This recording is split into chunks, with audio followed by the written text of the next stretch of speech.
Students, अगर आप सितंबर 2025 में होने वाली सीए की फाउंडेशन इंटर या फाइनल एग्जाम में अपेयर हो रहे हैं तो कुछ इम्पोर्टेंट चीज़ें आप लोगों को ध्यान रखना है जो आप लोगों को पॉजिटिव रिजल्ट में हेल्प करेगी या जो प्रेजेंट सिचुएशन है उसमें काफ़ी कुछ इम्प्रूव करेगी।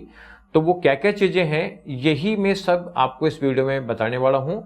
आप इस वीडियो को पूरा देखें, अपने को दोस्तों को शेयर करें और साथ ही वीएसआई का यूट्यूब चैनल सब्सक्राइब करके बेल आइकन दबाएं जिससे कि इम्पोर्टेंट स्ट्रेटेजीज आप लोगों के साथ में शेयर की जा सके और साथ में कमेंट जरूर करें।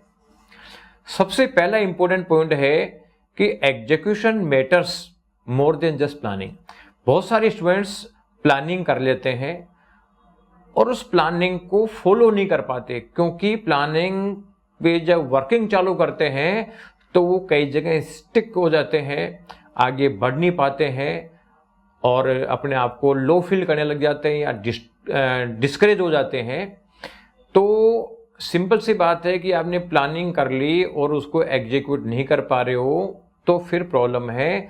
इसलिए प्लानिंग वर्केबल करो जिससे कि आप उतने टाइम में उस प्लानिंग को अचीव कर सको, तो आप लोगों में एनकरेजमेंट भी रहेगा, आप अपने आप को इम्प्रूव कर पाओगे और डिस्ट्रैक्शन पे बच जाओगे।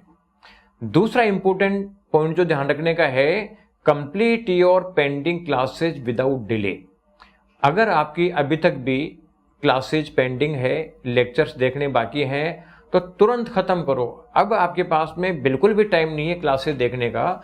अब जो बचा हुआ टाइम है वो केवल और केवल जो आपने पहले पढ़ रखा है इसको रिवाइज करने का है। इसलिए अपनी जो क्लासेज पेंडिंग है इसको प्रायोरिटी पे आप इसको कंप्लीट करो जिससे कि आप आगे अपना बेस क्लियर करने के लिए आप आगे वर्क कर सको।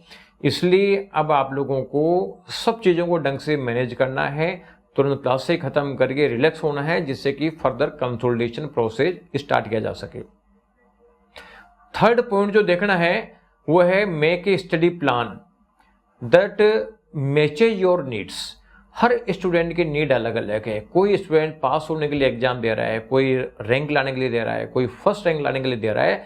तो पहले आप अपना टारगेट सेट करो कि आपकी नीड क्या है, उस नीड के अकॉर्डिंगली आपको अपनी प्लानिंग सेट करनी है और वो प्लानिंग भी आपको सब्जेक्ट वाइज भी सेट करनी है, डेली की प्लानिंग भी सेट करनी है, कितने घंटा पढ़ना है, आज कौन सा चैप्टर पढ़ना है। तो कुल मिला के आपको ब्लाइंडली स्टडी नहीं करनी है, प्लान्ड शेड्यूल्ड स्टडी करनी है। तो understand where you are weak और कहाँ आप स्ट्रोंग हो, कहाँ आप वीक हो, इन सब चीज़ों को आपको समझना पड़ेगा और अपनी जो कैपेसिटी है या कितना पढ़ सकते हैं उसके हिसाब से आपको प्लानिंग तैयार करनी है। चौथे नंबर पे ध्यान देने की चीज़ है कि multiple revisions are a must not a choice. यानी आप किसी भी चीज़ को ढंग से अंडरस्टैंड करने के लिए, ढंग से रिमेंबर करने के लिए आपको बार बार रिवीजन करना पड़ेगा। केवल एक बार रिवीजन कर लिया, 2 बार रिवीजन कर लिया, 3 बार रिवीजन कर लिया, इससे काम नहीं चलेगा। आपको कम से कम 5 to 6 टाइम्स आपको रिवीजन करना पड़ेगा जिससे कि आपने जो चीज़ पढ़ी है उस पर आपको कॉन्फिडेंस आए और जो भी आपकी फॉरगेटिंग प्रॉब्लम्स है ये आपकी जब भी इम्प्रूव हो पाएगी जब आपको 5 to 6 रिवीजन करोगे और जब भी आप लोगों में कॉन्फिडेंस आ पाएगा। एंड फिफ्थ जो ध्यान रखने की चीज़ है वो है कि track your progress regularly and honestly. यानी आप जो प्रोग्रेस कर रहे हैं, आगे बढ़ते जा रहे हैं, ये रेगुलरली चेक होना ज़रूरी है। इसके लिए आप मॉक टेस्ट दे सकते हैं और मॉक टेस्ट में जो मार्क्स आए हैं उसमें आपकी परफॉर्मेंस है, उसके बेसिस पे आप चेक कर सकते हैं कि आप कहाँ स्टैंड कर रहे हैं और आपको लग रहा है कि आप अप टू मार्क नहीं चल रहे हैं तो अपनी स्टडी को और थोड़ा फास्ट कर सकते हैं और थोड़ा टाइम दिया जा सकता है और प्लानिंग को चेंज किया जा सकता है। लेकिन अपनी वर्किंग को रेगुलरली चेक करना बहुत ज़रूरी है। ऐसा करने से आपकी पेंडेंसी नहीं रहेगी और आप लोगों में कॉन्फिडेंस भी आएगा। सिक्स्थ जो आपको ध्यान रखने की चीज़ है वो है be consistent even when you don't like feel like studying. आपको अगर पढ़ने की इच्छा नहीं हो रही है तो भी कंसिस्टेंटली आप फॉलो करो, क्योंकि देखो कोई दिन ऐसा जाएगा कि आप में अच्छा एनर्जी होगी, कई बार ऐसा होगा जब लो फील करेंगे या डिस्ट्रैक्ट फील करेंगे। लेकिन कंसिस्टेंसी मैटर्स। अगर आप कंसिस्टेंटली लगे रहेंगे, जब आप लो फील कर रहे हैं तो भी आप बैठेंगे और पॉजिटिवली सोचेंगे, तो आप कंसिस्टेंसी फॉलो करके और ज़्यादा स्टडी कर सकते हैं। और जब मोटिवेटेड रहते हैं उस समय तो ज़्यादा स्टडी करेंगे। तो आप अपने आप को बिल्कुल स्मॉल छोटे छोटे टारगेट सेट करके और उसको आप अचीव करने की कोशिश करोगे तो आपकी कंसिस्टेंसी मेंटेन हो जाएगी। 7वें नंबर पे है कि take support from your those who believe.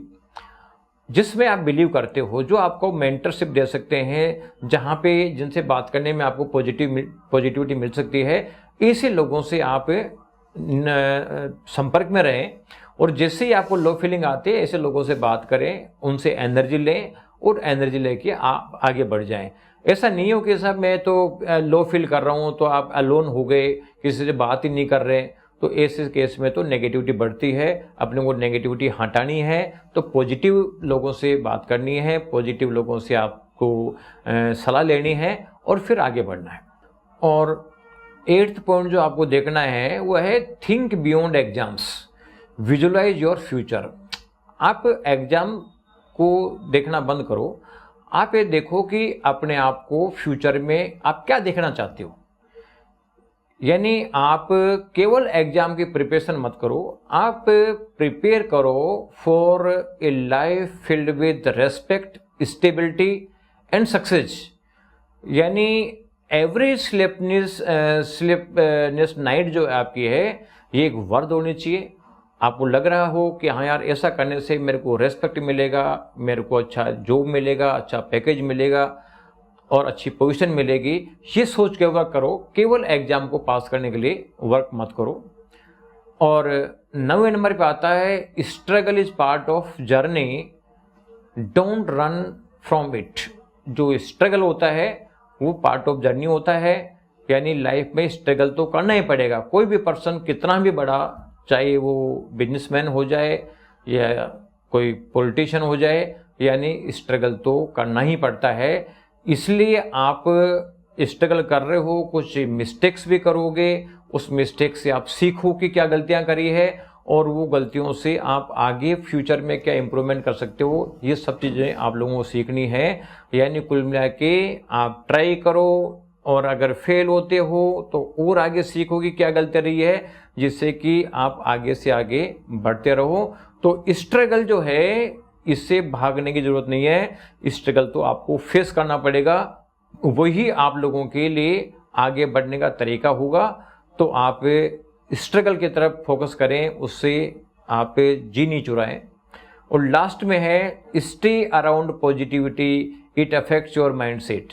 यानी आप का जो एनवायरनमेंट है जिसमें आप पढ़ाई कर रहे हो, वो पॉजिटिव होना बहुत ज़रूरी है। इससे आपके बहुत सारे दोस्त मिलेंगे जो कहेंगे यार बहुत टफ है, बहुत मुश्किल है, तो वो लोग आपको नेगेटिव कर देंगे। ऐसे लोगों से दूर रहना। बहुत सारे आप यूट्यूब पे वीडियो देखोगे, सोशल मीडिया पे पोस्ट देखोगे कि ये बहुत टफ है, होना बहुत मुश्किल है, और ICI को लोग गालियाँ दे रहे होते हैं।